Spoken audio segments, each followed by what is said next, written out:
Desde sempre, a Amazônia ecoa. Em ruídos que emanam da vida na floresta, até onde os olhos não enxergam. A infinidade de espécies que só existem aqui. A chuva que deixa a vegetação ainda mais verde. Os rios que formam a maior bacia hidrográfica do mundo.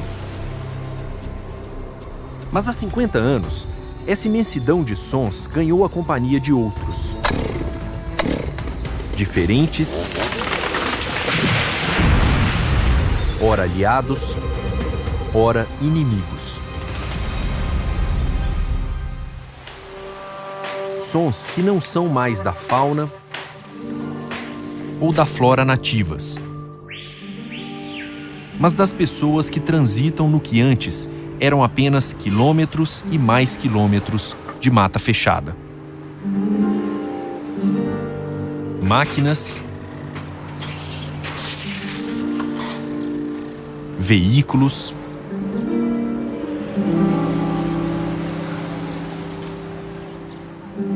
armas de proteção, de exploração. Num constante embate entre o necessário progresso econômico e a preservação da maior floresta tropical do planeta. Durante 30 dias, a equipe do Câmera Record percorreu mais de 2.000 quilômetros da BR-230, a rodovia Transamazônica.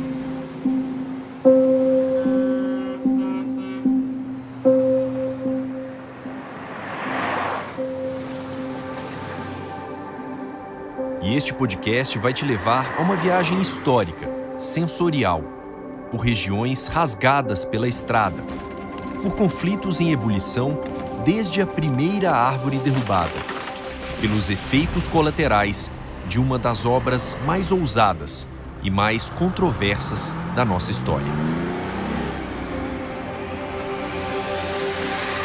Eu sou Marcelo Magalhães, sou editor executivo do Câmera Record e estes são os sons da Transamazônica.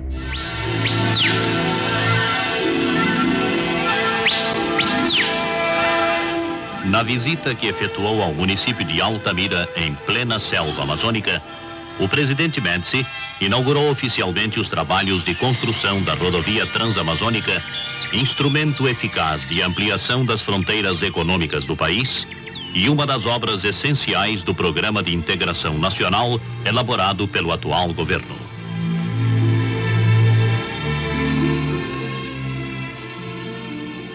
Em 1970, o plano inicial era arrojado: ligar o Oceano Atlântico ao Pacífico, numa estrada que cruzasse a América do Sul de leste a oeste. Logo nos primeiros anos, a prática se mostrou mais modesta, mas ainda incrivelmente impactante. 4.260 quilômetros em 7 estados, 63 cidades e 3 ecossistemas diferentes. Para criar uma das maiores rodovias do mundo, o primeiro som a cortar o verde interminável da floresta foi o ronco de tratores e escavadeiras. Para o governo da época, não era apenas um projeto imenso, símbolo de uma gestão, nem mesmo uma iniciativa somente necessária. Era fundamental. A Transamazônica é um passo imenso no sentido da ocupação racional de uma área que se caracteriza por um vazio demográfico só comparável ao das desoladas regiões polares.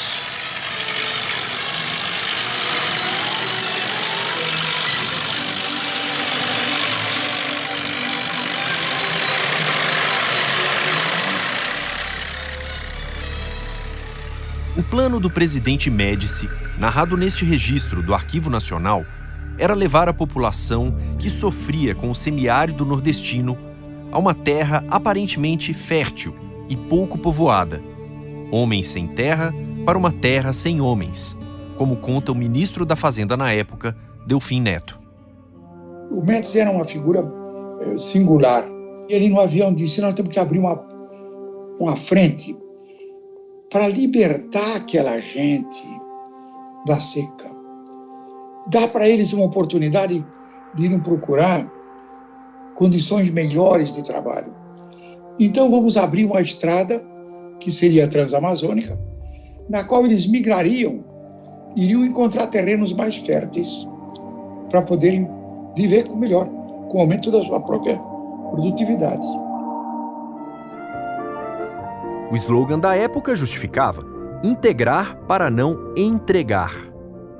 O governo está disposto, segundo a expressão do presidente, a fazer andar o relógio amazônico que muito se atrasou ou ficou parado no passado.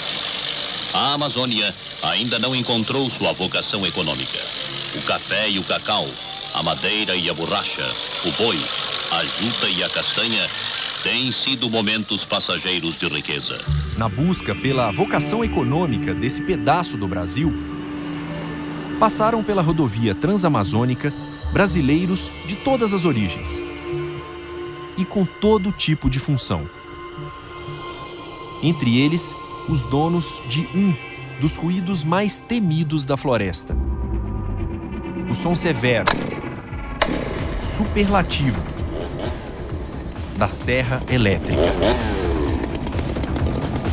O repórter André Tal flagrou um dos homens por trás da máquina, símbolo da destruição.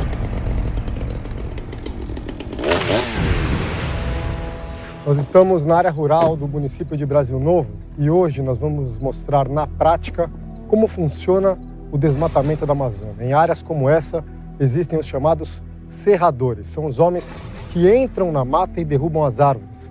Um desses serradores aceitou conversar com a gente, ele está bem ali, não quer se identificar, claro, porque faz isso de forma clandestina. Faz quanto tempo já que o senhor trabalha com isso? Tem mais de 20 anos. Mais de 20 anos derrubando árvores. O senhor calcula aí quantas árvores em média o senhor derruba por mês? É a base de 2, 3 árvores por mês. E essa aqui? Essa aqui é a minha motosserra. O seu ganha-pão? É o meu ganha-pão com essa aí. Um ganha-pão extremamente criticado, mas tem gente que paga. Uma única árvore pode render ao serrador R$ 1.500. Qual que é a árvore que o senhor vai derrubar? Aquela. Agora que eles tiraram o mato aqui em volta da árvore, a gente consegue ter a noção do tamanho dessa faveira. Olha só, ela é gigantesca. É uma árvore que a gente não consegue nem calcular quantos anos existe. Mata primária, nativa. Mas essa é uma das últimas oportunidades que a gente tem de encostar e sentir essa árvore.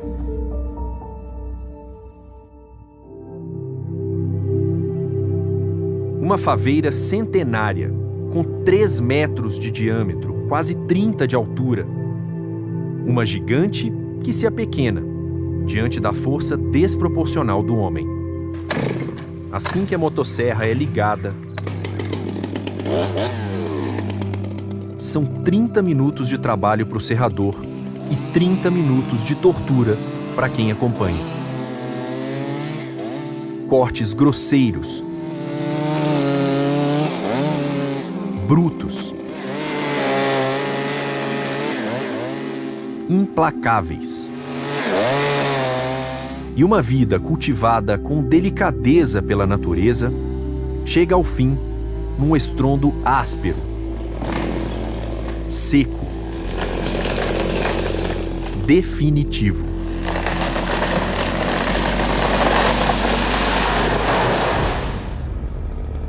Quando vai cair, ela parece que dá um grito. Te machuca o grito? Aquilo fica, a gente fica sonhando com aquilo, né?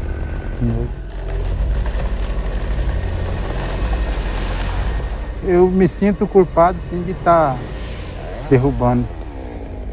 Sinto culpado também. Fica na mente da gente. O serrador segue seu rumo, consciente do crime ambiental que ajuda a disseminar. O senhor sabe que o senhor fez agora é proibido. Sei que é proibido isso aí. A matéria é muito mais cheia. Tinha tudo quanto é qualidade de árvore, tinha aqui, né? Que a gente vê que vai acabando, vai acabando. Não é apenas visível, é mensurável. Um levantamento do projeto MAP Biomas calcula que, em 33 anos, a Amazônia perdeu 624 mil quilômetros quadrados de floresta só na parte brasileira. Isso representa um território destruído maior do que a França ou a Espanha. Uma devastação impressionante que preocupa pesquisadores, como Paulo Barreto, do Instituto Amazon. A principal mudança é a quantidade de área que foi desmatado. 50 anos atrás tinha menos de 1% de área desmatada, hoje tem quase 20%. Agora, além do desmatamento, tem uma área quase do mesmo tamanho, outros cerca de 20%, que está numa situação de área degradada, ou seja, inclui aí a extração de madeira e parte dessa área também foi queimada. Então a gente tem quase 40% do bioma Amazônia dentro do Brasil que já foi desmatado ou então degradado. Aí tem as espécies que são mais valiosas, tem como o ipê, teve a extração de mogno, que hoje é quase extinto comercialmente, maçaranduba, jatobá, tem um grande número de espécies que são extraídas aí pelo seu alto valor. Na corrida desenfreada pelo dinheiro das espécies ameaçadas, não basta apenas derrubar as árvores. É preciso tirá-las da floresta, levá-las para lugares onde a vegetação morta vale mais do que viva. E o escoamento passa, em grande parte, pela rodovia transamazônica. A estrada ouve, todos os dias, o barulho pesado dos caminhões, lotados de madeira extraída ilegalmente e conduzidos por motoristas conhecidos como toureiros. Homens que encaram trechos tão precários quanto há 50 anos. Dos 4.260 quilômetros da Transamazônica, 1.800 ainda são de terra batida. Inclusive, nós questionamos o ministro da Infraestrutura, Tarcísio Gomes de Freitas, sobre os planos do atual governo para melhorar as condições na pista. Nós vamos chegar no final de dezembro deste ano com 680 quilômetros pavimentados. Isso representa praticamente 70% da extensão da rodovia no Pará. E nós não vamos encerrar o esforço por aí, pelo contrário, vamos continuar trabalhando forte na rodovia nos anos de 21 e 22. Isso, obviamente, vai depender muito da disponibilidade de recursos. O caminho na Transamazônica é lento, perigoso, a ponto de nem mesmo um gigante das estradas aguentar.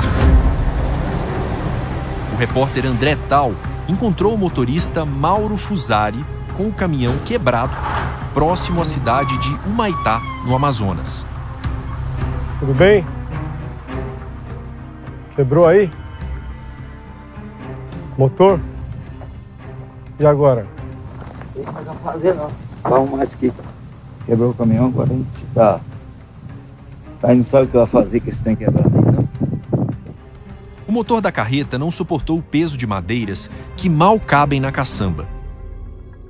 Uma carga que só deveria ser retirada de áreas controladas, onde está a chamada madeira de manejo, e com a posse do documento de origem florestal, a garantia de que a exploração tem autorização do governo para acontecer.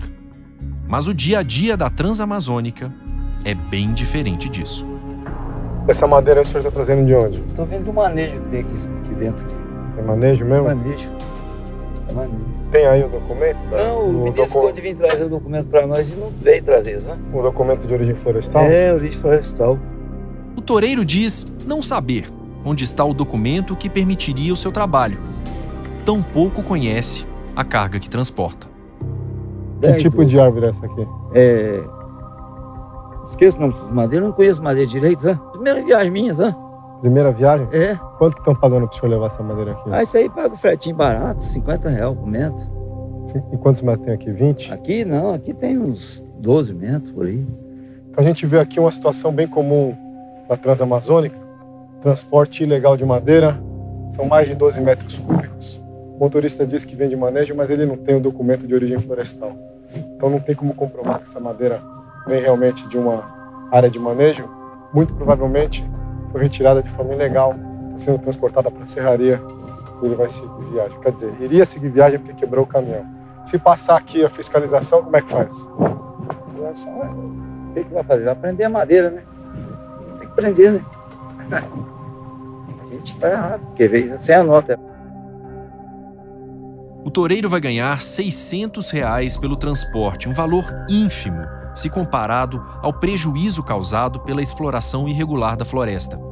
Um estudo do Amazon indica que entre 2008 e 2015, um volume equivalente a 590 milhões de reais de madeira foi retirado ilegalmente das unidades de conservação da Amazônia. Matéria-prima usada na construção civil, em fábricas de móveis e também em fazendas da região, como conta o pesquisador Antônio Oviedo, do Instituto Socioambiental. Você tem as árvores nobres de interesse, então os ipês, as castanheiras, né, mogno, que são árvores com alto valor econômico. E você tem uma demanda muito grande também, especialmente esse ano vai ter, né, por conta das queimadas. Essas queimadas destroem as cercas das fazendas, né? E esses fazendeiros precisam recompor essas cercas frequentemente. O fogo. O farfalhar de fagulhas, infeccioso, feito uma doença. De janeiro a outubro, foram mais de 93 mil focos de calor na Amazônia, de acordo com o INPE. Queimadas que produzem um som inconfundível. Famigerado. Mas que não fica só nos grandes incêndios. A fumaça dos fornos, de carvoarias clandestinas, indica um crime triplamente cometido. A poluição do ar na região, a exploração ilegal da vegetação e também da mão de obra em condições de escravidão. Os chamados carvoeiros. Foi perto de Tucuruí, no Pará, que nossos repórteres conheceram seu Antônio Balbino, homem que sobrevive dos restos das serrarias, sem ter noção de que se mantém num tipo de relação de trabalho que não deveria existir no Brasil em 2020. Por trás da fumaça quente dos fornos, existe toda uma cadeia de exploração ilegal da madeira na Amazônia. As carvoarias normalmente ficam em locais de difícil acesso e usam como matéria-prima sobras das serrarias que funcionam sem licença ambiental. Por isso, quem vive do carvão nessa região sabe que, de alguma forma, está contribuindo para o desmatamento da floresta. Rapaz, isso aí todo mundo sabe, né? Mas isso aqui a gente não é culpado. Culpado porque nós já pegamos da serraria, né? Então, a serraria é que atrai madeira da mata, né? Aí a gente pega. O ganho de um forno desse aí é pouco. O cara trabalha porque não tem outro meio, né? Não tem nenhum dia de folga? É a folga quem faz é a gente mesmo, né? Não trabalhar não ganha. No dia que não quiser vir, não vem. Mas aí não ganha. É, não. Se você não trabalha, você não ganha, não. Então você tem que trabalhar todo dia. Pra ganhar, é. Todos os dias. Sem folga, sem direitos trabalhistas. Para ganhar menos de um salário mínimo. Em condições inimagináveis para a maioria de nós brasileiros. Se a temperatura externa já é uns 36 graus, aqui perto deve ser uns 50, né? Muito mais. O senhor tá rindo, né? É muito mais. É um calor insuportável. A Marcela é cruel, ela prodigica muito caro. O cara sabe que ela prodigica a pessoa. Mas o cara tem que... O senhor tá 7 anos inalando essa fumaça aqui, né? Já sentiu alguma coisa, não? Rapaz, de falar a verdade, eu nunca senti nada, não. Pode ser que ainda venha ainda, mas até agora não. Mas tem medo? A gente tem, né?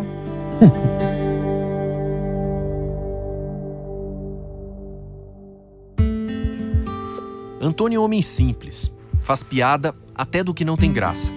E sem saber, vive em condições análogas à escravidão, pela avaliação do presidente da Associação Nacional dos Procuradores do Trabalho, José Antônio Vieira. Eu vejo um trabalhador em condições absolutamente degradantes, sem nenhum equipamento de proteção individual. Vejo lidando com pedaços de madeira que soltam farpas, né? Exposto a uma temperatura absurdamente elevada, a inalação de fumaças que, evidentemente, a longo prazo são tóxicas. Em síntese, um trabalhador em situação de extrema vulnerabilidade. Eu, intimamente, pelo que vi, considero análogas à escravidão. De 1995 até junho deste ano, foram libertados em todo o Brasil 55 mil trabalhadores em situação muito parecida com a do Antônio.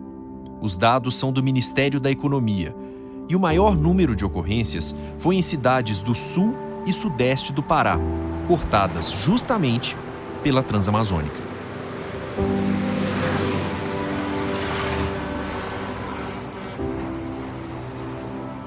Quem comete esse crime pode pegar de 2 a 8 anos de prisão.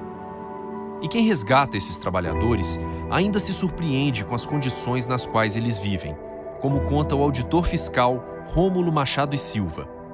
Quase que sempre há condições degradantes de trabalho, então quase que sempre as moradias são em condições hiper precárias, esses trabalhadores não têm acesso a água potável ou uma alimentação, um teor nutritivo que possa dar subsistência para eles.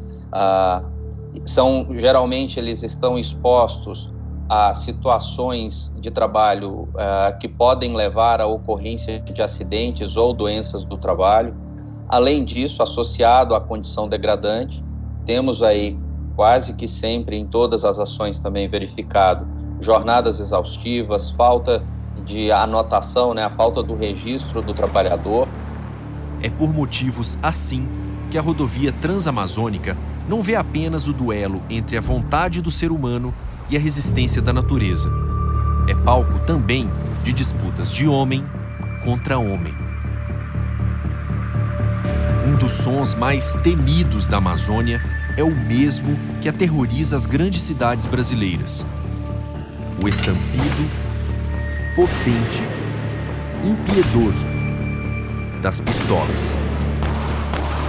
A guerra é pela terra, entre quem depende dela para sobreviver, os lavradores e extrativistas, e quem arranca dela um lucro desonesto, os grileiros. A promotora Ione Nakamura explica. A grilagem, ela é um mecanismo muito comum também na região de pessoas que se apropriam de áreas públicas para vender, para especular, para ganhar dinheiro em cima dessas áreas. Então, elas loteiam irregularmente, sem obedecer os critérios da lei, e vendem essas áreas. Então, pessoas que ocupam áreas de terras públicas e transferem, vendem, por meio de um recibo de compra e venda, essas áreas como se suas fossem. Mas, na verdade, o verdadeiro proprietário dessa área é o poder público, que ainda não destinou essa área a quem de direito. Trabalhadores e grileiros travam batalhas que inevitavelmente levam ao pior, a morte. No Pará, Maria Joel da Costa conhece essa realidade bem de perto. Ela é viúva de José Dutra da Costa, o Dezinho, líder na luta contra a grilagem nos arredores da Transamazônica. Há 20 anos, Maria Joel convive com um medo que parece sem fim. Eu sou marcada para morrer, E aqui em Rondônia do Pará, muitas terras, tinha terra para todo mundo, né? Mas infelizmente um grupo queria se apossar, ou quer se apossar até hoje, de muitas terras aqui no município. Ilegalmente. Né? Ilegalmente, né? E aí Dezinho fazia essa defesa para os agricultores, que era uma área pública do Estado ou da União. Esses fazendeiros são grileiros? Também. Tem muitos fazendeiros que são grileiros. No dia 21 de novembro de 2000, a família recebeu uma visita inesperada, aparentemente inofensiva. O assassino do meu esposo. Mandei ele entrar, que sempre a nossa porta era fechada. Ele entrou, sentou do meu lado, no meu sofá, pediu água, eu dei. E ele insistiu querendo falar com o Dezinho. Então, 3 disparos. E aí eu congelei. Naquele momento, parece que eu não tinha perna, meu corpo adormeceu. E eu pensei, meu Deus, o Dezinho, né? Até hoje, quando eu lembro disso, eu tenho pesadelo. Tenho insônia, sonho, né? Porque foi uma cena horrível, foi muito difícil. Não desejo para ninguém. O fazendeiro José Décio Barroso Nunes, o Delção, foi julgado como mandante do crime e condenado a 12 anos de prisão. Mas recorre da decisão em liberdade. O assassino de Dezinho, Wellington de Jesus Silva, foi condenado a 27 anos de prisão, mas está foragido. Há quem acredite que ele também tenha sido morto. Enquanto isso, a viúva, Maria Joel, luta para permanecer viva. Antes, era ameaça por telefone, através de bilhete que chegava, as ameaças. Falando o quê? Falando que era para mim tomar cuidado, porque senão eu ia morrer. Eu ia ter o mesmo fim que o meu esposo teve, né? E que era para mim me cuidar, né? Para mim falar menos, né? Depois de uma ação da Comissão Interamericana de Direitos Humanos da OEA, Maria Joel passou a viver sob escolta da Polícia do Pará. Nem mesmo ao cemitério para visitar o túmulo do marido ela vai desacompanhada. Maria Joel mora hoje numa fortaleza, com central de monitoramento e policiais armados 24 horas por dia. Os assassinos estão soltos e ela vive presa. Quem deveria ser livre era eu, que sou vítima, né? Então sou viúva, mataram meu esposo, mas infelizmente eu que tenho que me privar de andar na cidade livremente, tenho que andar com escolta policial. Eu penso muito, né? Mas como eu clamo por justiça e eu confio muito em Deus, então eu jamais vou me calar, né? Porque eu estou falando a verdade, clamando por justiça com direito à vida. Essa tensão vem desde a primeira castanheira derrubada para a construção da Transamazônica e atinge em cheio quem já estava aqui muito antes de se pensar em uma estrada.